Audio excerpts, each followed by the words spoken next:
Salem's reign as conference champions ended in 1986 as the Tigers struggled under Terry Bowden's successor, Corky Griffith. In 1988, Griffith resigned as head coach, leaving the team to his young defensive coordinator, Rich Rodriguez. When Corky resigned unexpectedly in the spring after 2 years there, then I got a chance to be elevated as head coach. That year, the Tigers finished 2-8, but the coaching staff went to work.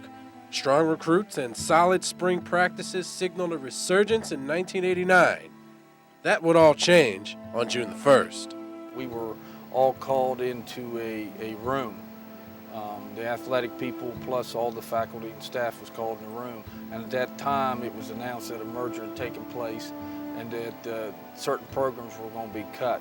Obviously, it's a big surprise. You know, we had this was in the middle of the summer, and we had no indications that anything like this was coming. Salem College was to become Salem Tigers University, and it had been decided that football had no place in the school's future. The reconfigurations are necessary if we're really going to establish the foundation on which the college will grow in substantial ways in the future. Fred Wilhelm, Salem's all-time receiving leader, called the school's conduct very unprofessional. Coach Rodriguez was also upset. I think it just came to a matter of dollars and that the funding wasn't there, and they didn't want the funding to be there for football. They saw football as a sport that cost the most money, and there was other programs dropped as well, but I think the university that they merged with probably was not interested in football, and so we were the odd men out. As the coaches picked up the pieces, the players were forced to stay on as students or continue their careers elsewhere. A very tough task 2 months before summer practices.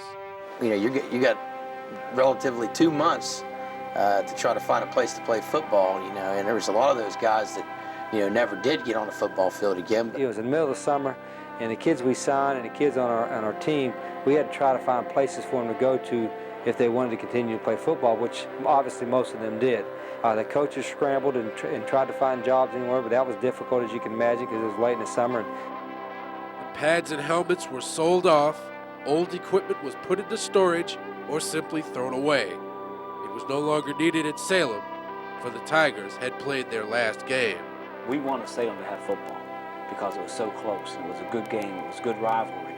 But when they dropped it, man, it's like you lost your brother. I mean, we didn't have that guy to go down and compete against anymore.